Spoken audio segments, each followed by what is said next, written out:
মহিলা সাহাবী জিনা করে ফেলেছেন, জিনার ফলে তার পেটে বাচ্চাও চলে আসছে। সেই মহিলা সাহাবী তওবা করছেন, সেজদায় পড়ে পড়ে কাঁদতেছেন। নবীর দরবারে এসে বলছেন, ইয়া রাসূলুল্লাহ, আমি জিনা করে ফেলেছি। না, তুমি জিনা করো নাই। জিনা করে ফেলেছি। না, তুমি করো নাই। তিনটি বার বলার পরও তিনি বলছেন, না, আমি জিনা করে ফেলেছি। শেষ পর্যন্ত হলো কি?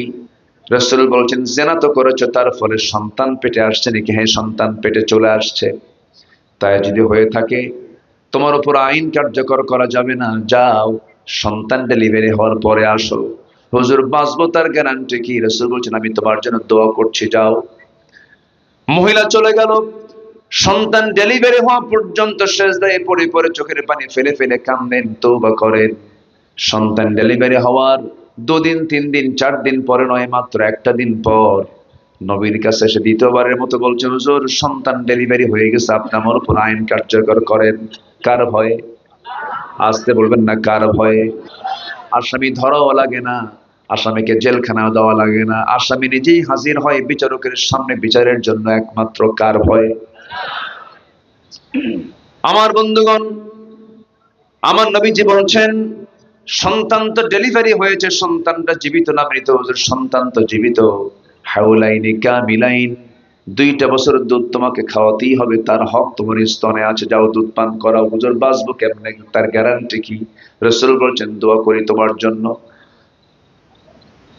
মহিলা চলে গেলেন, সন্তানকে দুধ পান করানো শুরু করলেন।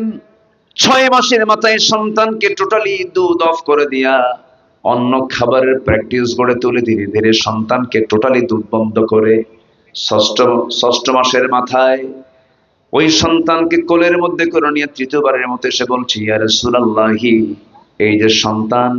আমার নবীজি হাতটা আগায় দিলেন, সন্তানটা কোলের মধ্যে নিয়ে বলছেন, ও সাহাবীরা, এই যে সন্তান আমার কোলে দেখতে পাচ্ছে, এই সন্তানের লালন পালনের দায়িত্ব যে বান্দা গ্রহণ করবে, ফাহিয়া ফিল জান্নাতি কাহাতাইন, জান্নাতের ভিতরে 2 নখের দূরত্ব অবস্থান করবে। এই কথা বলার সঙ্গে সঙ্গে কয়েকজন সাহাবী চলে আসলেন, একজনের কোলে সন্তানকে উঠায়া দিলেন। উঠায়া দেওয়ার পর আমার নবীজি বললেন, যাও, এই মহিলাকে নিয়ে যাও, নির্দিষ্ট আইন অনুযায়ী বুক পর্যন্ত পুঁতে রেখে তাকে পাথর মেরে শেষ করে দাও। জেনার শাস্তি ইসলামে আছে না নাই? বলেন, আছে। এই শাস্তি দিয়েছেন যিনি, তিনি আমার কে? বলেন। বান্দার প্রতি বান্দার দয়া বেশি না আল্লাহর দয়া বেশি? এই সমস্ত আইনের বিরুদ্ধে কথা বলার মতো কিছু কুলাঙ্গান আমার দেশে আছে না নাই? বলেন। বলে, যেটা তো মধ্যযুগীয় আইন, মানুষকে কতল করা, হত্যা করা, এটা মধ্যযুগীয় আইন, অনেক অনেক বড় অপরাধ এটা। এই সমস্ত আইন মানা যায় না। এই সমস্ত কথা বলবে যারা, তাদের কি ঈমান আছে? আজ তাদের কি ঈমান আছে? আমার দেশে বহু নাস্তিক চেতনার এরকম লোক আছে। সম্মানিত ভাইয়েরা, আমার নবীজি বললেন, যাও, নিয়ে যাও। সাহাবায়ে কেরাম পাথর মারছিলেন, একজন সাহাবী পাথর মারলেন, ওই মহিলার শরীর থেকে ফিনকি দিয়ে রক্ত এসে তার হাতে লাগলো। সাইয়েদনা আলী রাসূলকে এসে বলছেন, ইয়া রাসূলুল্লাহ, আমরা যখন তাকে পাথর মারছিলাম, তার শরীর থেকে কয়েক ফোঁটা নাপাক রক্ত আমার গায়ে এসে লাগলো। রাসূল বলছেন, তুমি কার রক্তকে নাপাক রক্ত বলো? তুমি কার রক্তকে তুমি নাপাক রক্ত মনে করে নাক শিকায় তোলো, নাসিকা কুঞ্চিত করো? তুমি কি জানো, ওই মহিলার জীবনের শেষ সময় পর্যন্ত যে পরিমাণ তওবা করেছে, এই তওবা যদি এই মদিনার 70 জন গুনাহগারদের মাঝে যদি বন্টন করে দেওয়া হতো, প্রত্যেকের গুনাহ মাফ করে আল্লাহ রাব্বুল আলামিন 70 জনকে জান্নাত দিয়ে দিতেন। আমার নবীজি বলছেন, যা হয়েছে হয়েছে, আর কিছু বলতে যেও না, জানাজার আয়োজন করো। ওই মহিলার জানাজার দায়িত্ব আমি কারো কাঁধে চাপায় দেব না, আমি রাসূল ওই মহিলার জানাজার দায়িত্ব আমি রাসূল নিজে নিয়ে নিলাম। জোরে বলেন সুবহানাল্লাহ। তওবার ফলাফল এমন হয়, আমরা তওবা আল্লাহর কাছে করব, চোখের পানি ফেলে ফেলে কাঁদবো, আল্লাহ, অমুক রাত্রিতে, অমুক দিনের বেলা অমুক আচরণটা করেছি, অমুক ভুলটা করেছি, আল্লাহ মাফ করে দাও। জীবনে এমন জাতীয় কোন অপকর্ম করব না। আপনার চাইতে দেরি আমার আল্লাহর মাফ করতে দেরি নাই। জোরে বলি সুবহানাল্লাহ। মাফ চাইবো কার কাছে? আল্লাহর কাছে। আমার ভাইরা, নাম্বার 2 হলো নফসকে শুদ্ধ করার জন্য সালাতের প্রতি যত্নবান হতে হবে, নামাজের প্রতি যত্নশীল হতে হবে, নামাজটা কন্টিনিউ করতে হবে। আমার কথা কি বেজার হচ্ছেন আপনারা? আপনি শুধু আমার কথা কিন্তু শুনছেন না, এই প্রযুক্তির কল্যাণে এই কথাগুলো শুনতেছে লক্ষ লক্ষ নয় কোটি কোটি মানুষ। সবার কাছে এই কথাগুলো চলে যাচ্ছে। দয়া করে আলোচনাটাকে কমপ্লিট করার জন্য আপনাদের সাহায্যের প্রয়োজন। একটু মনোযোগ দিয়ে কথাগুলো শুনুন। যে জায়গায় বসে আছেন নিঃসন্দেহে বলা চলে এটা হলো জান্নাতের টুকরা। আলহামদুলিল্লাহ বলেন। আর একটু আমাকে সময় দেন, 12:30 বেজে গেছে, আর কিছুক্ষণ সময় আমি নিতে চাই। একটু কানটা লাগান, 10টা পয়েন্ট বলি, আমি শেষের দিকে আস্তে আস্তে চলে যাচ্ছি। আলোচনার একটা হক আছে না নাই বলেন? আছে। হকটা আমাকে আদায় করার সুযোগটা একটু দেন। নাম্বার 2 হলো সালাতের প্রতি যত্নশীল হওয়া। যে ব্যক্তি সালাতের প্রতি যত্নশীল হবে তার নফসটা শুদ্ধ হয়ে যাবে।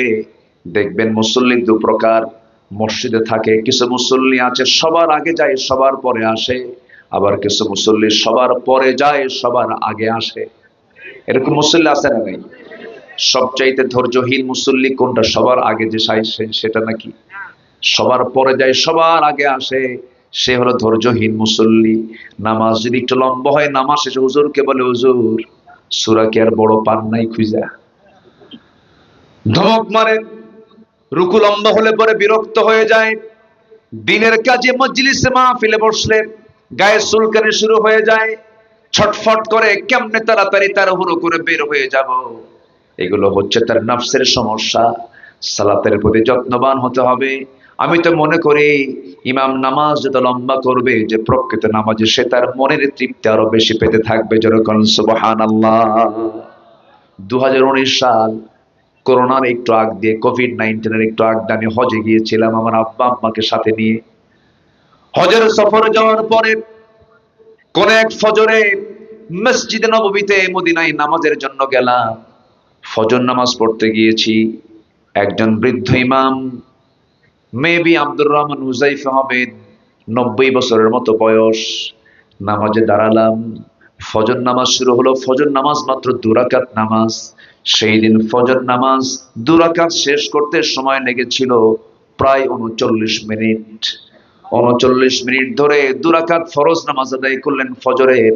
আমার দেশের যে কোনো মসজিদের 4.5 লক্ষ মসজিদের যে কোনো মসজিদের ইমাম যদি কোনোদিন ফজর নামাজ 40 মিনিট ধরে যদি আদায় করে, নামাজও শেষ।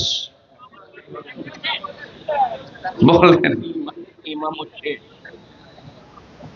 নামাজ শেষে ফতোয়া জারি হবে, যার নাই কোনো গতি সে করে ইমামতি। কথা বোঝেন নাই? এই ঢিলে ইমাম রাখছো কেডা? তাড়াতাড়ি বাদ দিয়ে দাও, এমন দিয়ে হবে না, সংসার চলবে না, ব্যবসা বাণিজ্য চলবে না, নামাজি সব শেষ করে ফেলবে। কিন্তু না রে না ভাই, হাজার হাজার বছর, কোটি কোটি বছর কবরে শুয়ে থাকতে হবে। আমার বন্ধুগণ, সে কবরে যাওয়ার আগে যার নামাজের ডিউরেশনটা বেশি হবে, আল্লাহ রাব্বুল আলামিন ওই কবরের জিন্দেগিতে আল্লাহ তার বান্দার জন্য সময় বের করে দিবেন। জোরে করুন সুবহানাল্লাহ। আমি সময় দেব কাকে? আর আল্লাহ আমাকে সময় দিবেন। আমি সময় দেব না, আল্লাহ আমাকে সময় দেবেন না। ফাযকুরুনি আযকুরুকুম, তুমি আমাকে স্মরণ করবে, আমি তোমাকে স্মরণ করব। আর তুমি যদি আমাকে ভুলে যাও, ওয়ামান আ'রাদা আন যিকরি ফাইন্না লাহু মাঈশাতান দানকা ওয়া নাহশুরুহু ইয়াওমাল কিয়ামাতি আ'মা ক্বালা রাব্বি লিমা হাশারতানি আ'মা ওয়া ক্বাদ কুনতু বাসীরা। আল্লাহু আকবার। আল্লাহ বলছেন, যে আমাকে ভুলে যাবে আমি তার জন্য দুনিয়ার জীবনটা সংকীর্ণ করে দেব এবং তাকে আমি হাসরের দিন অন্ধ করে তুলব, চোখে দেখবে না। বান্দা বলবে, আমার তো চোখ ছিল, আজকে অন্ধ কেন?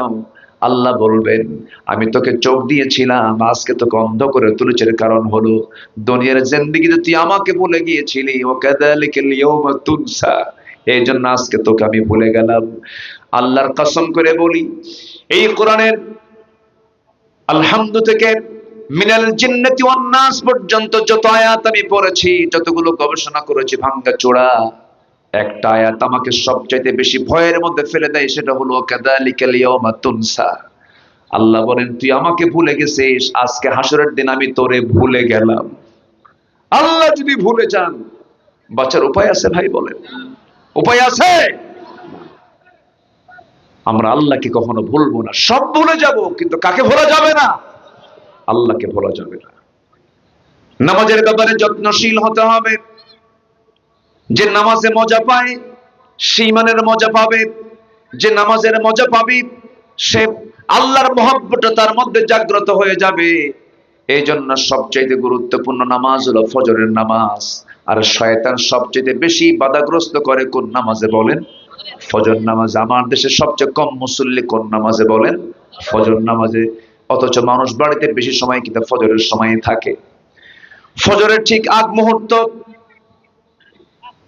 অর্থাৎ আজানের একটু আগে শয়তান প্রত্যেক বান্দার শিওরে চলে যায়, বিছানায় চলে গিয়ে তার পাশে বসে মাথার মধ্যে আঙ্গুল ঢোকায় দিয়া বলে, আলাইকা লাইলুন তাবিল, তোমার রাত বড় লম্বা, ঘুমাও ঘুমাও। আলাইকা লাইলুন তাবিল। এরপরে শয়তান তিনটা গিট মেরে সেখান থেকে চলে আসে। রাসূল বলেন, ওই শয়তানের বেঁধে দেওয়া তিনটা গিট যদি তোমরা ছোটাতে চাও, তাহলে তোমাদের তিনটা আমল করতে হবে। আজান যখন শুনবে, আজান শোনার সঙ্গে সঙ্গে বিছনা থেকে পিঠটা সরায় নিবা, 1 নাম্বার গিট ছুটে চলে যাবে। ওযু বানায়া নিবা, 2 নাম্বার গিট চলে যাবে।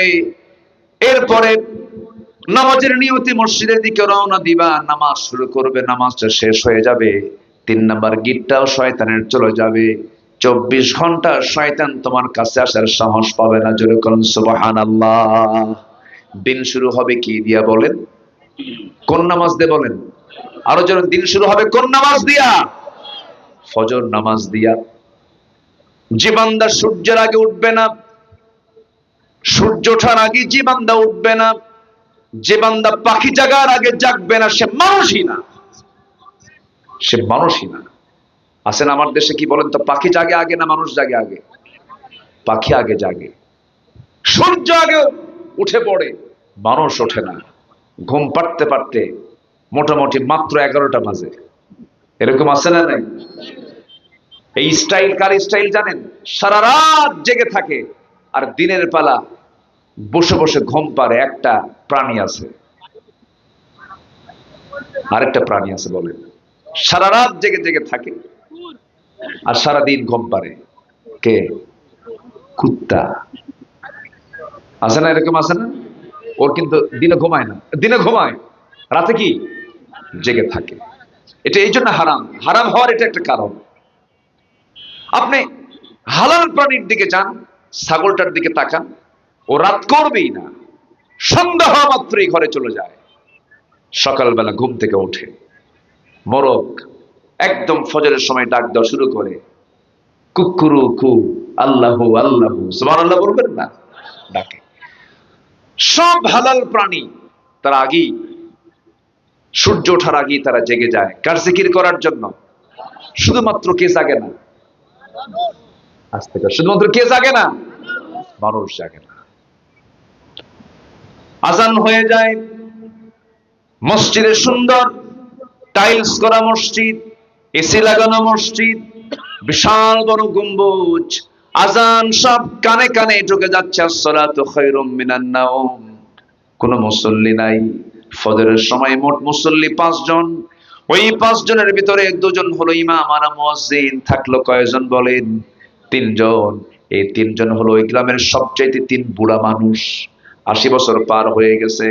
যখন নামাজ শেষে বলা হয়, চাচা বুড়া মানুষ শীতের মধ্যে আসছেন কেন? না আসলেও তো হতো। বাবা আসতাম না, কিন্তু বুড়ি মরে গেছে, বুড়ি থাকলে আমরা আসতাম না। তাহলে ইমাম আর মুয়াজ্জিন চাকরির জন্য থাকে, আর 3 বুড়া বুড়ি নাই এই জন্য আসে। তাহলে মূলত মুসল্লি নাই। আমি কিন্তু বানায় বলতেছি না, বাস্তব কথাগুলো বলছি। লোক নাই মসজিদে, আবাদ নাই। বয়স ঘোষের এই গ্রামে যে মসজিদটা আছে, আমি হলফ করে বলে যাচ্ছি, যেদিন আপনি দেখতে পাবেন জোহর আসর মাগরিব এশার চাইতে ফজরের মুসল্লি বেশি, মসজিদ ভরে গেছে, আল্লাহর কসম করে বলি এই গ্রামে কোনো ব্যভিচার, জেনা, বেপরদা, সুদ, মাদক একটাও থাকবে না। থাকবে না, আমি চ্যালেঞ্জ দিলাম, এটা চ্যালেঞ্জ দিলাম। পয়েস ঘোষের বাসিন্দা, গ্রামের বাসিন্দা কারা হাত তোলেন? পয়েস ঘোষের গ্রামের বাসিন্দা কারা হাত তোলেন? আচ্ছা, এই 10 জনই পয়েস ঘোষের লোকে 10-15 জন এইদিকে আছে না? ঠিক আছে, মাশাআল্লাহ মাশাআল্লাহ, ঠিক আছে, হাত নামান, পিছনে আছেন, ঠিক আছে, ভালো। এই যে যারা হাত তুললেন, এই সব হাতগুলো যারা তুলছেন তারা কি 3 বছরের শিশু? 3 বছরের শিশু? সবার উপরে নামাজ পড়া কি বলেন? আরো জোরে বলেন। আমার মনে হয় না হলেও 100টা হাত উঠেছে। এই 100 জন যদি আজকে পয়েস ঘোষের মসজিদে যদি ফজর নামাজে যায়, রেগুলার যদি 5 ওয়াক্ত নামাজ যদি মসজিদে পড়ে, এই গ্রাম থেকে শয়তান এমনি পালাবে। সিদ্ধান্ত কি নেওয়া যায়? আজ থেকে সিদ্ধান্ত কি নেওয়া যায়? ফজর পড়বেন কারা কারা হাত তোলেন? অনেকে হাত তোলে না, চিন্তা করে হুজুর কি বিপদে পড়লাম। হাত তোলেন না, আপনি হাত নামাজ পড়বেন না কেন? হাত তোলেন, জোরে বলি ইয়া আল্লাহ। আমাদেরকে ফজর, যোহর, আসর, মাগরিব, আয়েশা 5 ওয়াক্ত সালাত মসজিদে জামাতে আদায় করার তৌফিক তুমি আল্লাহ দিয়ে দাও। জোরে বলি আমিন, আরো জোরে আমিন। হাত নামা। তখন আর পয়েস ঘোষ হবে না, তখন হবে পয়েস কি? হ্যাঁ, কি হবে? ওরে বাবা, তখন হয়ে যাবেন পরশমণি না? মাশাআল্লাহ। আল্লাহ পাক তুমি সবাইকে নামাজি বানাও, জোরে বলি আমিন। দুটো চলে গেল। নাম্বার 3, নফসকে শুদ্ধ করার জন্য আরেকটা উপায় হলো, যার মুখে শুধু মিথ্যা কথা আসে সে যেন রোজা রাখে। কি রাখে? রোজা রাখলে সে মিথ্যা কথা বলতে পারবে না। রোজা আছে যে রোজা নষ্ট হয়ে যাবে। নফসের শুদ্ধতা আসবে হলো নাম্বার 3, রোজা রাখার মধ্য দিয়ে। রোজা আমরা পার করলাম কয়েকদিন আগে, এখন চলছে শাওয়াল মাস, মনে হয় শেষের দিক চলে। যদি কোনো বান্দা শাওয়াল চাঁদের 6টা রোজা যদি নফল রোজা যদি পালন করতে পারে, মহান রব্বুল আলামিন একটা বছর নফল রোজার ইবাদত তার আমলনামায় সব আল্লাহ পাক তার আমলনামায় দিয়ে দেন। যেরকম সুবহানাল্লাহ। আমার বন্ধুগণ, কি হয়েছে? ডান পাশে কি ঘটনা? কি গাড়ি উল্টে গেছে? তা সবাই যান ঠিক করে দেন তো, ওঠেন কেন? বসেন। যার গাড়ি উল্টে গেছে 2-1 গেলেই তো হবে। আপনি মাহফিল উল্টায় ফেলবেন তার জন্য তো ওই দিকে এত নজর দেন কেন? আমার দিকে তাকান। নাম্বার 4 হলো আল্লাহর জিকির করা। আল্লাহ রাব্বুল আলামিন বলেন, আল্লাযীনা আমানু ওয়া তাতমাইন্নু কুলুবুহুম বিযিকরিল্লাহ আলা বিযিকরিল্লাহি তাতমাইন্নুল কুলুব। জোরে বলুন আল্লাহু আকবার। নাম্বার 5 হলো কোরআনের সাথে সম্পর্ক যারা বৃদ্ধি রাখবে, কোরআনের সঙ্গে সম্পর্ক যারা বৃদ্ধি করে ফেলবে, তাদের নফস কখনো শয়তানের দ্বারা আক্রান্ত হবে না। কারণ কোরআন তো এমন একটি কিতাবের নাম, যে ব্যক্তির হৃদয়ে কোরআন থাকে, যে ব্যক্তি কোরআন কিনের সাথে থাকে, শয়তান তার থেকে যোজন যোজন দূরে থাকে। এই জন্য কোরআন নিয়ে আমরা সর্বক্ষণ থাকবো। জোরে বলি ইনশাআল্লাহ। নাম্বার 6 হলো সেজদায় বেশি বেশি চোখের পানি ফেলে ফেলে কান্দা। সেজদার মধ্যে কান্নার জায়গা হলো সেজদার ভিতরে। আল্লাহ পাক সবচেয়ে বেশি খুশি হন বান্দা যখন সেজদার মধ্যে টাইমটা, সময়টা বেশি ক্ষেপণ করে সেজদার মধ্যে যখন ডুকরে ডুকরে কান্দে, চোখের পানি যখন জমিনে পড়ে। যখন কোনো বান্দা চোখের পানি 1 ফোঁটা আল্লাহর ভয়ে ফেলতে পারে, আল্লাহ রাব্বুল আলামিন বলেন, বান্দারে 7 সমুদ্রের পানি দিয়ে জাহান্নামের একটা কিনারাও নিববে না, কিন্তু বান্দা আমার ভয়ে যদি 1 ফোঁটা চোখের পানি ফেলতে পারিস, এক ফোঁটা চোখের পানি দিয়ে 7টা জাহান্নাম আমি আল্লাহ নিভায়া দিয়া তোর জন্য আমি আল্লাহ জান্নাত বাজেট পাস করে দেব। চোখের পানি ফেলবো আমরা কার ভয়ে? আল্লাহ রাব্বুল আলামিন বলেন ইয়াখিরুনা লিল আযকানি ওয়া ইয়াবকুন ওয়া ইয়াজিদুহুম খুশুআ। জোরে বলুন আল্লাহু আকবার। নাম্বার 7 হলো হালাল রিজিক উপার্জন করব আমরা। হালালের ভিতরে বরকত বেশি, হারামের মধ্যে কোনো আরাম নাই। বনের সম্পত্তি আপনি মেরে খেয়েছেন, 2 কোটি টাকার বনের সম্পত্তি আপনি বনকে বুঝায় না দিয়ে বনের সম্পত্তি আপনি মেরে দিয়েছেন। কিন্তু আপনি একটা কথা জেনে রেখে দিয়েন, এই যে হারাম 2 কোটি টাকা আপনার পেটের মধ্যে আপনি তুললেন, বনকে দিলেন না। আল্লাহর ক্ষমতা এমন ব্যক্তিও আছে পৃথিবীতে, চিকিৎসা করতে করতে তার সমস্ত সম্পদ শেষ।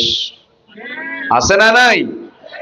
আপনি দিলেন না, আপনি হারাম খেলেন, হারামের কোন আরাম নাই। ওইদিকে আপনার পেটের মধ্যে এমন একটা অতিরিক্ত গোশত হবে, টিউমার। অতিরিক্ত গোশত কি?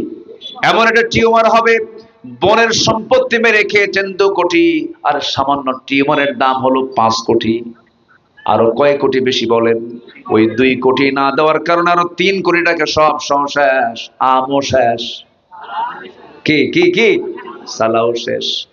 হারাম দিয়ে যেটাই করবেন সব ধুই মুছে সাফ হয়ে যাবে, কিছুই থাকবে না আপনার, সব শেষ হয়ে যাবে। সালমানে ফরহমান নাপার মালিক। কিসের মালিক? ওই যে নাপা ভ্যাকসিনকোর মালিক। নাপা মানে হলো প্যারাসিটামল। প্যারাসিটামল মানুষ চেনে না, কিন্তু কি চেনে?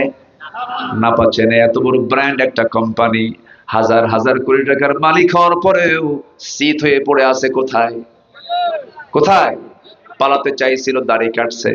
পালাতে চাইছিল, পাঞ্জাবি খুলছে। পালাতে চাইছিল, পাজামা করে লুঙ্গি পড়ছে, গেঞ্জি পড়ছে। শেষ পর্যন্ত কোস্টগার্ড তাকে ধরে ফেলেছে।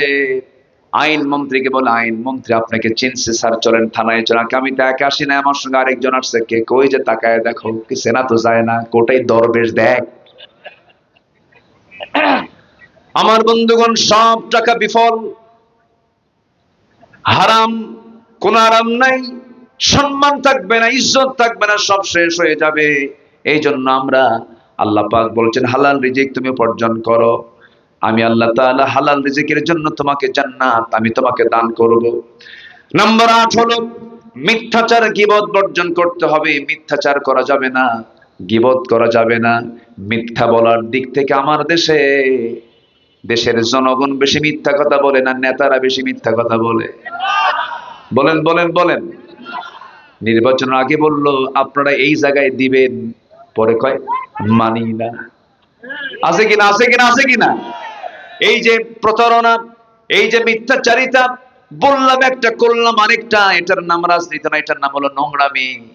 এই সমস্ত আচরণগুলো করবে যারা, আল্লাহ বলছেন এই সমস্ত সবচেয়ে বড় রোগ হলো, এই সমস্ত রোগগুলো গীবত করা যাবে না। দেখবেন অনেক বুজুর্গ লোক আছে, নামাজ পড়ে, রোজা রাখে, হজও করেছে, যাকাতও দিয়েছে, দান সদকাও করে, হাতের মধ্যে একটা তসবিহ নিয়েই থাকে। আছে না এরকম? আছে না? এরকম করে ঝাঁকায়, আবার মানে বুঝাচ্ছে আমি জিব্রাইল নাজিল হয়েছে দুনিয়াতে। আছে কিনা বলেন? আছে।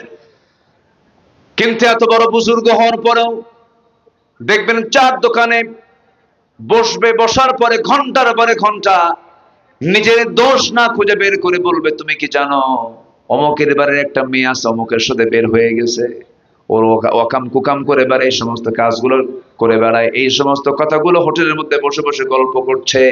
তার কি সওয়াব হয় না গুনাহ হয়? বলেন বলেন, কি হয়? গুনাহ হয়ে যায়। এই গীবত চর্চা যারা করবে, নফস তাদের কখনো শুদ্ধ থাকবে না, নফসের পরিশুদ্ধতা আসবে না, এগুলোকে বর্জন করতে হবে। নাম্বার 9 হলো অহংকার থাকা যাবে না। একটা বিষয় লক্ষ্য রাখবেন, যখন কোনো বান্দার মধ্যে আপনি অহংকার দেখবেন, ভাববেন ওর মরার সময় এসে গেছে। একটা প্রাণী আছে, পাখা গজালে মরে যায়। কি পোকা? কি পোকা? ওই পোকা ভালোই থাকে, কোনো সমস্যা নেই, কিন্তু যখনই পাখা গজায় কিসের কাছে যায়? আগুনের কাছে চলে যায়। পাখা গজালেই সে বোঝে যেখানে গেলেই মরবে, এরপরে সে দৌড়ায় সেখানে চলে যায়। যখন দেখবেন অহংকারের পোকা, যখন পাখা গজায়, একদম সোজা অহংকারের ঠেলায় মাহবুবরি দিল্লি গিয়ে বসে থাকতে হয়। অহংকার করা যাবে না, 2041 বলা যাবে না, 2021 বলা যাবে না।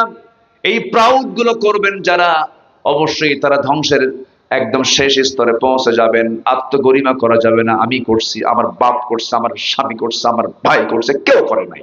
এরকম আছে না? এরকম আছে না? আমার বাপের দেশ, আমার বাপ স্বাধীন করছে, আমার সব। কইছে কিনা করো, কইছে কিনা? আত্মগরিমা এগুলো করা, এগুলো আল্লাহর দান, আল্লাহ দিয়েছেন। এবার আল্লাহর ফয়সালা শুধু আল্লাহর দিকে দিতে হবে। যে ব্যক্তি আল্লাহর জন্য হবে, আল্লাহ তার জন্য হয়ে যাবে। কি কথা ক্লিয়ার? যে ব্যক্তি বলে আমার, এগুলো আমার আমার, এটা অহংকারী। বলতে হবে এটা আল্লাহ দিয়েছেন, আলহামদুলিল্লাহ। সন্তান 4টা ছেলে আল্লাহ আমাকে দিয়েছেন, আল্লাহ আমাকে এটা করেছেন, আল্লাহ আমার এটা করেছেন, আল্লাহই সব, আল্লাহই প্রথম, আল্লাহই সবকিছু। ওই বান্দা হচ্ছে আল্লাহর কৃতজ্ঞ বান্দা। জোরে করেন সুবহানাল্লাহ। সর্বশেষ যে সাবজেক্ট নিয়ে আমার আগের মেহমান রাশিদুল ইসলাম ভালো আলোচনা করেছে।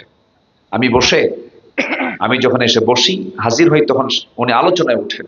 আমার অনেক ছোট, অনেক জুনিয়র আমার। তো উনি যে সাবজেক্ট নিয়ে কথা বলেছেন তাকওয়ার উপরে, এই সর্বশেষ হচ্ছে তাকওয়া অর্জন করা। অর্থাৎ তাকওয়া মানে হলো বেঁচে থাকা। কি বেঁচে থাকা? সকল হারাম থেকে নিজেকে গুটিয়ে রাখা। এই অর্জন যারা করবে সে নফসের শুদ্ধতা অর্জন করতে পারবে। এই 10টা বিষয় আল্লাহ পাক আমাদের জীবনে আমল করার তৌফিক দান করুন। আমি বাংলাদেশের যত থানায় গিয়েছি, যতবার গিয়েছি, আমার মনে হয় সবচেয়ে বেশি আমি যে থানায় বেশি মাহফিল করেছি তার নাম হলো বাগমারা। আমি প্রচুর এসেছি। এরপরেও আপনাদের তীব্র ভালোবাসা, তীব্র আকাঙ্ক্ষা আমাকে মুগ্ধ করে। আমি খুব আনন্দিত আপনাদের এই ভালোবাসা, মুগ্ধতায়। আমি চিরকৃতজ্ঞ আপনাদের কাছে। বাগমারার মানুষ ইসলাম প্রিয়, বাগমারার মানুষ দ্বীন প্রিয়। বাগমারার মানুষের ভিতরে একটা যোগ্যতা আছে, সেটা হলো যা বলে তা করে ছাড়ে। বলি আলহামদুলিল্লাহ। মুনাফিকি ভাবটা আমি একটু কম পাই আপনাদের আচরণের ভিতরে। আমরা তো চলাফেরা করলে, মানুষের মধ্যে চলাফেরা করলে টের পাওয়া যায়। আলহামদুলিল্লাহ। আল্লাহ আপনাদেরকে দ্বীনের জন্য কবুল করুন। জোরে বলি আল্লাহুম্মা আমিন। কিছু লোক তো থাকবেই খারাপ, কিছু আবু জেহেল থাকবে না? কিছু আবু জেহেল থাকবেন। খারাপ না থাকলে ভালোর মূল্যায়ন হয় না, খারাপ না থাকলে ভালোর মূল্যায়ন হয় না। এই জন্য কিছু খারাপ থাকবে, এটা স্বাভাবিক। আবু জেহেল যেখানে, রসুলও সেখানে। ফেরাউন যেখানে, মুসাও সেখানে। নমরুদ যেখানে, ইব্রাহিম সেখানে। হাবিল যেখানে, কাবিলও সেখানে। এটাই পৃথিবীর নিয়ম। আল্লাহ তুমি বাগমারার প্রত্যেকটা ঘরকে ইসলামের দুর্গ বানায় দাও। মা বোনদেরকে দিন মেনে চলার তৌফিক দিয়ে দাও। স্বামীর অনুগত হওয়ার তৌফিক দিয়ে দাও। সমস্ত বেপর্দা থেকে হেফাজত করো। সারা সকল প্রকার অপসংস্কৃতি থেকে, সকল প্রকার ডিভাইসের আসক্তি থেকে মা বোনদেরকে, যুব সমাজকে তুমি আল্লাহ হেফাজত করো। মোবাইল দেখা, মোবাইল ব্যবহার করা জায়েজ না, আছে না নাই, এরকম প্রশ্ন যদি আমাকে কেউ করে, আমি তো উত্তর দেখি জানেন, মোবাইল তার জন্য ব্যবহার করা জায়েজ যে মোবাইলকে চালাতে পারবে, আর মোবাইল যাকে চালাবে ওর ব্যবহার করা জায়েজ নাই। আমার কথা কি বোঝা গেল?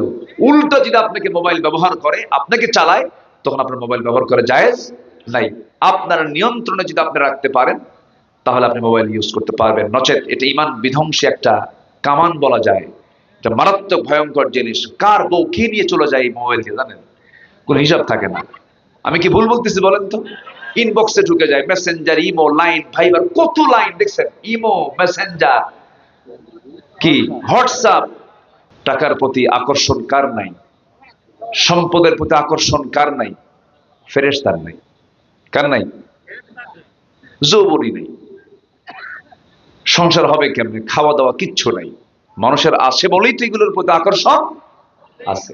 আল্লাহ বলছেন আমি আকর্ষণ তোমাকে আমি নিজে দিয়েছি, কিন্তু এটাকে তুমি বৈধ পন্থায় এটাকে উপার্জন করো, গ্রহণ করো। বিয়ে করে নাও, সৎপথ বর্জন করো, হারাম পন্থাগুলো বর্জন করে ফেলো। এটা যদি করতে পারো তাহলে তোমার নফসের শুদ্ধতা আসবে। এই জন্য মহান রব্বুল আলামিন বলছেন সফলকে 1000 কোটি টাকার মালিক হলো না, মাস্টার্স কমপ্লিট করলো না, এরপরে পিএইচডি করলো না, ডাক্তার ইঞ্জিনিয়ার হলো না, কোন বান্দা সফল? কোরআনকে প্রশ্ন করুন, কোরআন সুন্দর করে জবাব দিচ্ছে। যারা পারেন সুন্দর করে বলুন, قد أفلح من تزكى وذكر اسم ربه فصلى بل تؤثرون الحياة الدنيا والآخرة خير وأبقى إن هذا لفي الصحف الأولى صحف إبراهيم وموسى জোরে বলুন আল্লাহু আকবার। সূরাতুল আ'লা আল্লাহ রাব্বুল আলামিন সুন্দর করে বলছেন, সফল তো সেই যে তার নফসকে শুদ্ধ করতে পেরেছে, নফসকে শুদ্ধ করতে পেরেছে এবং আল্লাহর জিকির যে ব্যক্তি ভালোভাবে করতে পেরেছে এবং নামাজকে যে কমপ্লিট করতে পেরেছে, তার চাইতে মহা সফল বান্দা এই দুনিয়াতে আর নাই। সুবহানাল্লাহ। কয়টা কাজ বলেন? কয়টা কাজ? তিনটা কাজ। নফসকে শুদ্ধ করা, কার জিকির করা? এই জিকিরটা করবেন কেমনে? কাজের মধ্যে, সকল কাজে কার হুকুম মেনে নেওয়া। আর আমার দেশের জিকির কি জানেন? খাজা আছে, আছে এরকম আছে। কত যে দরবার এই এলাকায় নাই, ঠিক আছে, কিন্তু এটার সংখ্যা কিন্তু কম না। আপনি সিলেট যান, চট্টগ্রাম যান, কুমিল্লা, কুষ্টিয়া যান, লালন, আরো কত কি আছে, এরকম বহু দরবারে যান। ওরা গাজাকে বেহেশতের গাছ কয়। গাজা কিসের গাছ? বেহেশতের গাছ বলে, যেটা বেহেশত থেকে নাজিল হয়েছে। খাজা দিল কর তাজা, ইসমে জালাল, গাজার কলকি খাওয়া হালাল। যেরকম নাউজুবিল্লাহ। সে চেহারাগুলো কি মনে হয় শয়তান দেখতে ওই রকমই আছে না? এরকম আছে না চেহারা? সে মোষগুলো কি, সে মোষের বাহারি ভাব দেখে সাদা মোষ, লাল টকটকা, এত টানা জীবনে টানছে। কলকিও বিরক্ত। কলকি কয় জুলুম তো হয়, এত জুলুম হয় নাকি জিনিসের উপর? এত খাওয়া খাইছে জীবনে। তো এই যে বদমাইশি ভণ্ডামি গুলোর নামে, জিকিরের নামে যে বদমাইশি গুলো হয়, এটার নাম জিকির নয়। জিকির মূলত হচ্ছে আল্লাহর হুকুমকে আল্লাহর ভয়ে, জাহান্নামের ভয়ে নিজের জীবনে বাস্তবায়ন করা কি জিকির বলা হয়। জিকিরের অনেক ব্যাখ্যা আছে, যেরকম নামাজটাও জিকির। নামাজটাও কি জিকির। কোরআন তেলাওয়াত করাটাও কি? ইন হুয়া ইল্লা যিকরুল লিল আলামিন, এটা হচ্ছে আমার রবের পক্ষ থেকে একটা জিকির। যেরকম সুবহানাল্লাহ। তো জিকির মানে হচ্ছে ব্যবসায় আল্লাহর নাম স্মরণ করা, এটা একটা জিকির। ফাইদা কুদিয়াতিস সালাহ ফান্তাশিরু ফিল আরদি ওয়াবতাগু মিন ফাদলিল্লাহ ওয়াযকুরুল্লাহা কাসীরা। অর্থাৎ ব্যবসা বাণিজ্য, চাকরি বাকরি, লেনদেন, এগুলো করতে গেলে তোমরা সেই সময় আল্লাহর নামটা আরো বেশি করে নাও। একটা মানুষের ইমানের পরীক্ষা কিন্তু চেক কিন্তু মসজিদে হয় না। একটা বান্দার ইমানের চেক কিন্তু মসজিদে হয় না। তার চেক হয় হলো বাজারে, তার লেনদেনটা কেমন। তার চেক হয় হলো ছাত্র জীবনে, তার ক্যাম্পাসে সে 3-4টা নোংরামি করে কিনা। কি কথা কি বুঝতেছেন আপনি? বয়ফ্রেন্ড, জিএফ বিএফ এর পিছনে সে ঝুঁকে পড়ে কিনা। তো ইমান চেকের জায়গা হলো ক্যাম্পাস, ময়দান, লেনদেন, ব্যবসার প্ল্যাটফর্মে। ইমানের চেক মসজিদ নয়। এখানে আপনার মসজিদে কি চেক করবেন? এটা নামাজই হবে। এখানে ইমান চেক করতে হবে হলো আমার লেনদেনে। যার লেনদেন ঠিক নাই তার ইমানও আসতে করে, তার ইমানও। একটা সূরাই আছে লেনদেনের সূরা, সূরাতুল মুতাফফিফিন। সূরাতুল মুতাফফিফিন। আল্লাহ রাব্বুল আলামিন বলেন, ওয়াইলুল লিল মুতাফফিফিন, ওই সমস্ত বান্দার জন্য ধ্বংস, ওই সমস্ত বান্দার জন্য জাহান্নাম, যে বান্দাগুলো নেওয়ার সময় বেশি নেয়, দেওয়ার সময় কম দেয়। জোরে কোন নাউজুবিল্লাহ। এগুলো নফসের রোগ। এগুলো কিসের রোগ বলেন? নফসের রোগ। এরকম লোক তো মনে হয় বাগমারাতে নাই। নেওয়ার সময় বেশি নাই, দেওয়ার সময় কম দেয়, এরকম লোক আছে? না, আছে? কেমনে ঠকাবে আর কেমনে সে নিজে জিতবে, এটা নফসের বিশাল বড় রোগ। আমি প্রায় একটা উদাহরণ দিই আমার বাস্তব জীবনের কথা। আমি বছর 15 আগে একদিন মাছের বাজারে গেলাম, মাছ কিনবো আমি। তো মাছ কিনতে গেলাম, ভিতরে ঢুকছে, ভিতরে ঢোকা মাত্রই মাছ এক বিক্রেতা দূর থেকে আমাকে দেখে লম্বা একটা সালাম দিল, জোরে সালাম দিল। লম্বা সালামের জবাব আমি লম্বা করে দিলাম। আমি কাছাকাছি গেলাম, বলতেছি হুজুর আমি আপনার খুব ভক্ত, আপনার ওয়াজ শুনি। আচ্ছা ভালো কথা, আলহামদুলিল্লাহ। আমি বললাম আপনি আমার জন্য দোয়া করবেন। হুজুর আপনি আমার জন্য দোয়া করবেন। দোয়া বিনিময় হয়ে গেল। এবার বললাম ভাই আমার তো মাছ নিতে হবে। হুজুর নেন। খুব জোরাজোরি করতেছে না, তো মাছ আমি তার থেকে নেব, নিলাম। তো ওজন করতে নিয়ে দেখি সে ওই যে আগে তো পাল্লায় ওজন করতো, এক পাশে বাটখারা আর এক পাশে হলো পণ্য। তো দেখি যে বাটখারার সাইডের চাইতে যেদিকে মাছ, এটার ওজনটাই বেশি, একদম মাটির সঙ্গে লেগে যাচ্ছে, ওটা উঠে যাচ্ছে। এত কম বেশি সে করে আমাকে মাছ বেশি বেশি করে দিচ্ছে। বললাম ভাই এরকম কেন, এটা আবার কোন মাপ দিলেন আপনি? এত বেশি মানুষ দেয় নাকি? আমাকে বেশি দিয়েন না, আপনি আমাকে সঠিক মাপটা দেন, আমি খুশি হব। না হুজুর দোয়ার জন্য বেশি দিচ্ছি। কাছে দেন। আমি কিচ্ছু বললাম না, বারবার বলেও যখন হলো না, উনি আমাকে বেশিই দিলেন। তো পরে ভাবলাম বেচারা এরকম করে ক্ষতিগ্রস্ত হবে, লস হবে, এত বেশি দিলে কি এটা নেওয়া যায়? আচ্ছা দিলই যখন, দেখি আমি কিছু হাদিয়া দিয়ে আমি তাকে ধন্য করতে পারি কিনা, এরকম একটা চিন্তা মাথায় আসলো যে অন্যদিন আসলে আমি তাকে কিছু দেওয়ার চেষ্টা করব। কারণ কেউ কিছু দিলে তো দেওয়া দরকার, ঠিক ঠিক কিনা বলেন? এতে এতে মোহাব্বত কমে না বাড়ে? তাহাদু তাহাব্বু, হাদিয়া দাও, ভালোবাসা মজবুত হবে। বউ আপনার ঠিক আছে, বউ আপনাকে ভালোবাসে তাও ঠিক আছে, ঈদের দিন আপনি তার জন্য স্পেশালি একটা গিফট আইটেম তার সামনে হাজির করে বললেন আমি তোমাকে খুব ভালোবাসি, দেখবেন ভালোবাসা কমবে না বাড়বে? বাড়বে। যে কইছে সোরে ঠিক, ও বিয়েই করে নাই। আচ্ছা, তো আমি এরপরে ভাবলাম দেখি তো মাস্টার সে আমাকে দিল কতটুকু বেশি দিল, এটা আমি অন্য জায়গায় গিয়ে একটু যাচাই বাছাই করলাম। মাপ দিয়ে দেখি 250 গ্রাম নাই। তো ভাবলাম এ যদি হয় মাটিতে ঠেকে, পাল্লা মাটিতে ঠেকার পরে যদি দেখি 250 গ্রাম সমান হলে কি হতো? কি কথা কি বুঝতেছেন আমার কথা? এগুলো সব কিসের রোগ বলেন তো? বলেন কিসের রোগ? নফসের রোগ। আজকে আমার ওয়াজি হচ্ছে এই সাবজেক্ট নিয়ে। আমরা এটা ঠিক করার চেষ্টা করব। এটা ঠিক করার জন্য 10টা পন্থা আল্লাহ পাক শিখিয়েছেন। কয়টা পন্থা বলেন তো? 10টা পন্থা। 10টা পন্থা অবলম্বন করলে পরে নফসের যে রোগগুলো ঠিক হয়ে যাবে। এটা কার পরামর্শ? আমি কি একটাও বলেছি? বলি নাই। আসুন আস্তে আস্তে আমরা বলি। কোন প্রাণীর মধ্যে এই জাতীয় কোনো হিংসা নাই, মিথ্যা নাই, কোন প্রাণীর ভিতরে কোনো ঠকবাজিও নাই। সব কিছু কার মধ্যে? মানুষের মধ্যে। কিভাবে মানুষ মানুষকে ঠকায়, কিভাবে ওজনে কম বেশি দেয়, কিভাবে আইলগুলো কোদাল মেরে মেরে এত চিকন করে পুলসিরাত ফেল, এত চিকন আছে না? আছে কিনা? আছে কিনা বলেন? আচ্ছা কোদাল মারবে, আইলের কাছে গিয়ে বাঁকা করে না সোজা করে মানে? কেমনে? এমন বাঁকা করে যে আগে বাঁকা করছে ওর বাঁকার সাইজ দেখে আরেকজন এসে ওই সাইড থেকে আরো ডাবল বাঁকা করে। এরকম করে যদি 2-3 বছর করে তাহলে কি আর আইল থাকে? আইলি ঠিক না?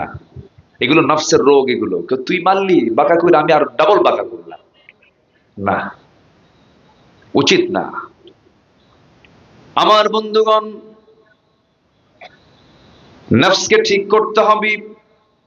নফসের খায়সাত হলো উদারতা নয়। দেখবেন কারো হৃদয়ের মধ্যে এমন পরিমাণ হিংসা, জমি কেনে একজন, ঘুম হয় না আরেকজনের। গ্রামের ভিতরে একটা ছেলে পড়াশোনা করে একটু বড় হয়ে উঠেছে, হয়তো কলেজের প্রফেসর হয়েছে, ব্যবসায়ী হয়েছে, হয়তো ইঞ্জিনিয়ার হয়েছে, ফার্স্ট ক্লাস গেজেট কর্মকর্তা হয়েছে, গরিবের ছেলে হয়েছে। ও কেন হলো, কি জন্য হলো, এত বড় অফিসার হলো কেন? হিংসার যন্ত্রণায় গোটা রাত ঘুম হয় না, ওষুধ খায়া ঘুমায়। আছে না? আছে কি না? জমি কিনছে একজন, ও জানে না কোন জমি কিনলো, এই জমি কিনছে, কিনলো কেন? কি আমার কথা কি বুঝতেছেন?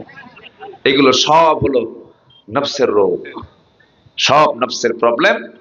শুধুমাত্র নফসটাকে ঠিক করতে পারলে আমরা সফল হয়ে যাব। জোরে বলি ইনশাআল্লাহ। নফসকে আমরা ঠিক রাখবো। আমার ভাইয়েরা, যে হৃদয়ে হিংসা থাকবে সে হৃদয় সুস্থ নয়। قال إياكم في الحسد فإن الحسد يأكل الحسنات كما تأكل النار الحطب। তোমরা হিংসা থেকে নিজেকে দূরে রাখো, কারণ হিংসা মানুষের সমস্ত আমলকে ছারখার করে দেয়, জ্বালিয়ে শেষ করে দেয়। যেমন করে আগুন কাঠখণ্ডকে জ্বালিয়ে ভস্ম করে দেয়। হিংসকের আমলের ঝুড়িতে কোনো আমল থাকে না, সব আমলগুলো সব শেষ হয়ে যায় হিংসার কারণে। আল্লাহ রাব্বুল আলামিন সব বান্দার গুনাহ মাফ করেন, কিন্তু হিংসকের কোনো দোয়া গুনাহ আল্লাহ পাক মাফ করেন না। হিংসকের কোনো দোয়া আল্লাহ মাফ করেন না। ওয়ামিন শাররি হাসিদিন ইদা হাসাদ। আল্লাহ হিংসকের হিংসা থেকে আমাদেরকে বাঁচাও। দুই একজন করে মাহফিল থেকে উঠে যাচ্ছে, কি এটা রাতের কারণে না কষ্ট হচ্ছে? আমি কি আলোচনা কন্টিনিউ করব? তো যাচ্ছে কেন দুই একজন করে? ও চাপ, চাপ যদি হয় সমস্যা নাই, যান একটু বলে যাবেন, একটু হাতটা তুলবেন, একটু ভালো হয়। চাপ তো বহু প্রকার। আমার দেশে দরবারে বসে হঠাৎ করে মাতব্বর থাকে না, কই গেছে, চাপে গেছে। কি চাপ? ঊর্ধ্ব চাপ, বিড়ি খাওয়া চাপ। এরকমও আছে না নাই বলেন তো? এটা একটা চাপ। হাই রে, বিড়ি খায় এই জাতি, ভাত বেশি খায় না বিড়ি বেশি খায়? তাহলে জাতীয় খাদ্য বিড়ি হওয়া দরকার। এত বিড়ি খায়। তো এই বিড়ি তামাক দিয়ে তৈরি, তামাক। এই তামাকের আবাদ এলাকায় হয় না? এলাকা হয়? বেঁচে গেছে, ভালো। এই কালচারটা এলাকায় নাই, জীবনে না আসুক দোয়া করি। কুষ্টিয়া, মেহেরপুর, রংপুর, চট্টগ্রাম, পাহাড়ি অঞ্চল, রামুখিয়া, গর্জনী, এগুলো এলাকায় এই তামাকের ব্যাপক চাষ আছে, প্রচুর আবাদ হয়। তো এই তামাকের গাছ এর সঙ্গে আপনারা কতটুকু পরিচিত আমি জানি না। তামাকের পাতাটা খুব সজীব, সবুজ, তরুতাজা, মনে হয় সাবায় আমি খাই, এত সুন্দর, এত সুন্দর পাতা। তো আমি একদিন যাচ্ছিলাম এরকম একটা তামাক গাছের পাশে দিয়া, আবাদের পাশে দিয়া, তো ভাবলাম যে এই পাতাগুলো এত সজীব, কোনো বেড়া নাই, কোনো গার্ড নাই, তো ছাগলগুলো তো খায়া শেষ করে দেওয়ার কথা। একজনকে বললাম, ভাই এই গাছগুলো কি গরু ছাগল খায় না? কুত্তাও খায় না। বুঝতেছেন কথা? আচ্ছা, তাহলে তামাক এটার ক্ষতিকর দিক ছাগল বোঝে, গরু বোঝে, মহিষ বোঝে, চার পাও বোঝে, কয় পাও বোঝে না? কয় পাও বোঝে না? অথচ অবুঝ প্রাণীরা বোঝে। যারা অবুঝ, কোন সেন্স নাই, ভালো মন্দ বিচারের ক্ষমতা নাই, ওই চতুষ্পদ জন্তু বোঝে এটা খেলে ক্ষতি আছে, খায় না। খায় কয় পাও? কি যে রাগ করতেছেন আপনারা, হুজুর কি যে দিচ্ছেন, এগুলো রাগ করতেছেন নাকি? এগুলো খায় মানুষ, অখাদ্য কুখাদ্য খায়। এটা কত বড় ক্ষতি! শুধু ক্যান্সার হসপিটালে যাবেন, ক্যান্সার হসপিটালে গেলেই টের পাবেন যে এটার ক্ষতিটা কি। লাংস পচে গেছে, ডাক্তাররা বলে এটার এক নম্বর কারণ টোবাকো, তামাক।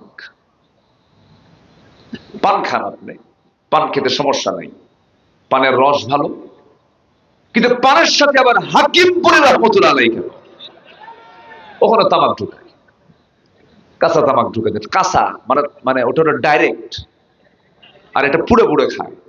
মানুষ কি যে সব কিসের রোগ? নফসের। বলেন সব কিসের কিসের বলেন? নফসের। জানে খারাপ, এরপরেও খায়। এই জন্য আজকে আমি এমন একটা সাবজেক্ট ধরেছি যেটা ঠিক হলে সব ঠিক হবে। একদম আপনি ফ্রেশ হয়ে যাবেন, জান্নাত আপনাকে ডাকবে। জোরে বলেন সুবহানাল্লাহ। জান্নাত আল্লাহ আমাদের জন্যই বানাইছেন। জান্নাতে যাব না আমরা? নেশা এত ভয়ঙ্কর। আমি উত্তরবঙ্গের কুড়িগ্রামের না কোথায় যেন একটা মাহফিলে গিয়ে যখন জান্নাতের বর্ণনা দিচ্ছিলাম, জান্নাতের আলোচনা করছিলাম, জান্নাতে এই খাবার থাকবে, এই খাবার থাকবে, জীবনের শক্তি বাড়বে, মধুর ঝর্ণা, দুধের ঝর্ণা, এরপরে পানির প্রস্রবণীগুলো থাকবে, অনেক বর্ণনা দিচ্ছিলাম, জান্নাতের বর্ণনাগুলো দিচ্ছিলাম, হুর থাকবে, অনেক কিছু থাকবে। এক বুড়ো চাচার সামনে থেকে দাঁড়ায় বলে, হুজুর আপনি একটা জিনিস বাদ পড়ছে, হুজুর জান্নাতে কি বিড়ি থাকবে না? কি বুঝতেছেন কি? মানে ওর মানে নেশায় হয়ে গেছে হলো বিড়ি। ও জান্নাতেও বিড়ি চায়। সম্মানিত ভাইয়েরা, এই জন্য আমরা নফসকে ঠিক রাখবো। জোরে বলি ইনশাআল্লাহ। 10টা পন্থা। কয়টা পন্থা বলেন তো? একটু মনোযোগ দিয়ে কথাগুলো শুনবেন, কাজে লাগবে। আমার মা বোন যারা আসছেন তারাও শুনবেন। মা বোনদের অন্য নেশা না থাকলে অন্তত ইন্ডিয়ার সিরিয়াল নেশাগুলো খুব ভালো আছে। তারা যদি একবেলা যদি বাদ থাকে দেখা, অন্য বেলায় কাজা সহ আদায় করে। এটা মেয়েদের এই নেচারটা ভালো না, এটা বাদ দিতে হবে। কি নাটক আছে না এরকম? খুব আসক্তি তাদের মধ্যে আছে। বাচ্চাগুলো নষ্ট হয়ে যাচ্ছে মাদের হাতে স্মার্টফোনের কারণে। আমি কি ভুল বলতেছি বলেন তো? মাদের স্মার্টফোন হাতে নিয়ে চলে, মার কতটুকু দেখে, মার থেকে ছিনতাই করে আবার বাচ্চা। এমন কান্না কান্দে, দে চোখ শেষ, কান শেষ, হাত শেষ, সব শেষ, ওর নিজেও শেষ। এগুলো সব কিসের রোগ? বলেন বলেন কিসের? নফসের রোগ। একজন নাচানাচি করতেছে, পরনারী পরপুরুষ নাচানাচি করছে, অর্ধলগ্ন দৃশ্য সে মিডিয়ার সামনে উপস্থাপন করছে, সে গুনাহগার হয়ে গেল। কিন্তু আপনি যে দেখলেন সে অভিনয় করলো, সে এক গুনাহগার, আপনি দেখলেন সমান গুনাহগার হয়ে গেলেন। নাউজুবিল্লাহ। এই চোখের হেফাজত করতে হবে, এই কানকে হেফাজত করতে হবে, নফসকে হেফাজত করতে হবে। কুচিন্তা, কুপরামর্শ সবকিছু থেকে নিজেকে পরেজ রাখার চেষ্টা করতে হবে। এর জন্য 1 নাম্বার, নফসের শুদ্ধতার জন্য 1 নাম্বার হলো দিল থেকে খালেস হৃদয়ে তাকে তওবা করতে হবে। কি করতে হবে বলেন? তওবা করতে হবে। তওবা করার জন্য সারা জীবন আপনি প্ল্যান মাফিক আকাম কুকাম করে ভাবলেন 70 বছর বয়স যখন হবে তখন তওবা করব, তওবা করে আল্লাহর সামনে হাজির হব না। তওবার কোনো সময় সীমা নাই, তওবার কোনো বয়সের কোনো বয়স সীমা নাই। তওবা করার জন্য আমার আল্লাহ তাআলা বান্দাকে বারবার বলেছেন। আমার রাসূল বলেন, আমি রাসূল নিজে সারা দিনে 112 বেশি বার তওবা করি। জোরে বলি সুবহানাল্লাহ। আল্লাহ রাব্বুল আলামিন সুন্দর করে বলছেন, ইয়া আইয়ুহাল্লাযীনা আমানু তুবু ইলাল্লাহি তাওবাতান নাসুহা আসা রাব্বুকুম আন ইউকাফফিরা আনকুম সাইয়্যাতিকুম ওয়া ইউদখিলাকুম জান্নাতিন তাজরি মিন তাহতিহাল আনহার। জোরে বলুন আল্লাহু আকবার। তোমরা আল্লাহর কাছে তওবা করো, তওবার মতো তওবা তোমরা করো। তওবার মতো তওবা যদি করতে পারো, আল্লাহ রাব্বুল আলামিন বলেন তোমার সমস্ত সাইয়্যাতকে, সমস্ত গুনাহগুলোকে মিটায়া দিয়া আমি তোমাকে সুন্দর জান্নাত আমি তোমাকে উপহার দিয়ে দেব। জোরে বলুন সুবহানাল্লাহ। কিন্তু তওবা করবে কেমনে? তওবা তো করবে না, কারণ মদের দোকানদার। কিসের দোকানদার? মদের দোকানদার। ও তওবা করলে তো কাম হবে না, মদের দোকান আগে বন্ধ করতে হবে, ঠিক কিনা? মদের দোকান দিয়ে কি তওবা করে লাভ হবে? বলেন লাভ হবে? সুদের দোকান খুলে কি তওবা করে লাভ হবে? সুদের দোকানদার তো বাগমারায় নাই, আছে? সুদের দোকানদার আছে। আবার হজও করে 36 বার। কয়বার?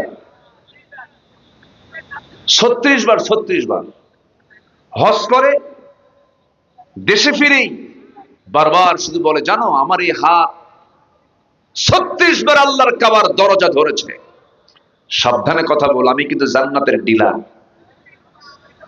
কি কথা কি বুঝতেছেন আপনারা? আমার নবীজি জীবনে হজ করেছেন একবার। আমার নবীজি হজ করেছেন কয়বার? একবার। আর সে হজ করলো কয়বার? কিন্তু ওইদিকে হজেরও ডিলার, কি বলে, সুদেরও ডিলার। সুদের কারবার করে, সুদের কারবার করে তওবা করে করবেন কি? অন্যের বউকে নিয়ে শুয়ে থেকে তওবা করে লাভটা কি? তওবা মানেই হলো নির্দিষ্ট দোয়া শুধু নয়, তওবা মানে হলো চুরি করেছি আর চুরি করব না, জেনা করেছি আর জীবনে জেনা করব না, সুদের অঙ্ক কষেছি আর জীবনে সুদের অঙ্ক কষবো না। এটাই হলো তওবা। আল্লাহ তার সব গুনাহগুলোকে মাফ করে দিবেন। সবাইকে রাজি আছেন এমন তওবা করতে? যুবকরা রাজি আছো? হয়তো তুমি একজনকে ভালোবাসো, বিয়ের আগে ভালোবাসা হয় না, ওটা ওটা হয় হলো লুচ্চামি। ভালোবাসা এটা খুব মানে অত্যন্ত বরকতময় শব্দ ভালোবাসা। এই ভালোবাসা শব্দটা চলে গেছে হলো জেনার দিকে। এটা, এই শব্দটা মানে ছিনতাই হয়ে গেছে। এই শব্দটা কি হয়ে গেছে? ছিনতাই হয়ে গেছে। ভালোবাসা কাকে বলে? বিয়ের আগে যে সম্পর্কটার নাম ভালোবাসা, আর বিয়ের পরে এটা কি? এটা মহব্বত। তো ভালোবাসা বিয়ের আগে হয় না, ভালোবাসা হয় হলো বিয়ের পরে। বিয়ের আগে কোনো ভালোবাসা নাই।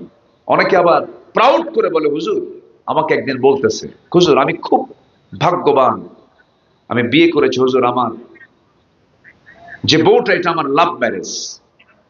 কি ম্যারেজ বলেন তো? আমি মনে মনে কই লুচ্চা ম্যারেজ। লাভ ম্যারেজের কথা বলে আবার সে প্রাউড করে যে হুজুর এটা আমার লাভ ম্যারেজ। না, এগুলো আকাম কুকাম। এই সমস্ত কাজের সঙ্গে ইসলামের কোন সম্পর্ক। আমার কথায় মনে হয় মন খারাপ করতেছেন আপনি।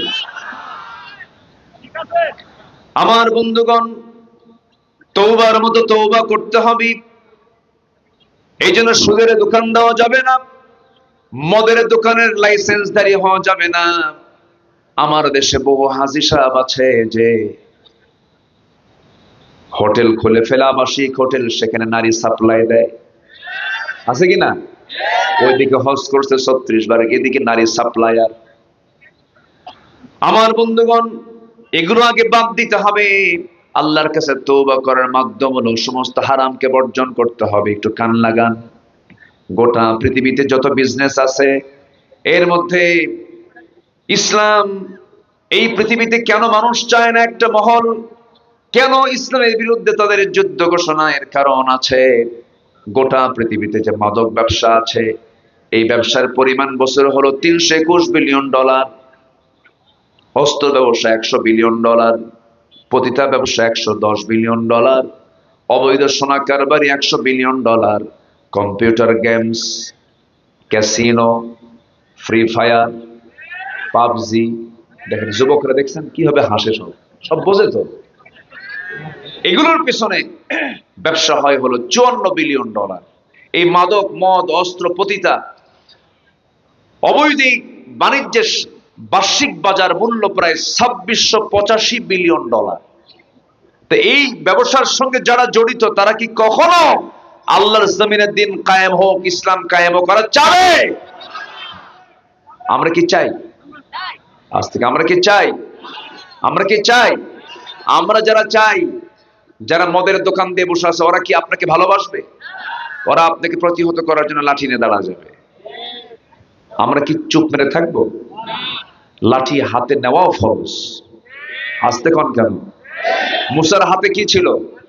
যেরকম মুসার হাতে কি ছিল? লাঠি ছিল। প্রয়োজনে লাঠি হাতে নিতে হবে। প্রয়োজনে নবীর সুন্নাহ অবলম্বন করে বাংলাদেশের প্রত্যেকটা দুর্নীতিকে, সমস্ত হারাম পন্থাগুলোকে সমাজ থেকে মূলোৎপাটন করার জন্য রাজপথে জীবনদার মানসিকতা নিয়ে, জানমাল দিয়ে বাতিলের মোকাবেলা করতে হবে। রাজি আছেন কারা কারা? হাত উঁচু করে দেখার মুসলমান।